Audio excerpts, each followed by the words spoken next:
बालेश्वर जिला प्रथम उड़ंता पोल कहुवा बालेश्वर बसस्टाण्ड ठारू आरंभ हो फकीर मोहन गोलेई ठारे सरी ठीक पोलर मझा मझिरे एक अस्वस्थ गछ आस्ते आस्ते बढ़िबार लगी। प्रशासन ठू आरंभ करी पौरपालिका पर्यंत काहारी नजर को आसुना ना समस्ते जानी न जानी देखिला भली अभिनय करुछंती।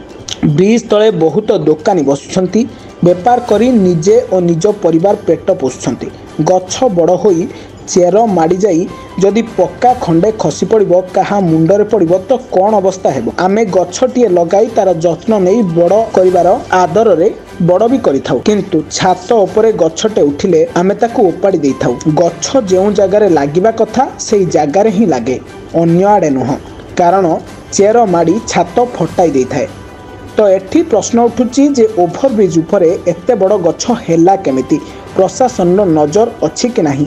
जदि नजर अछि ताहले एहा प्रति कोनोसी कार्यानुष्ठान काहीकि निया जाउनी। पौरपालिका कार्य करुछि काहा हितरे, जदि ए गछ पड़े काहार जीवन जाए पौरपालिका कोन जीवन फेराई पारिबो कि। बालेश्वर देवाशीष दासଙ୍କ रिपोर्ट, ब्लैक न्यूज ओडिया।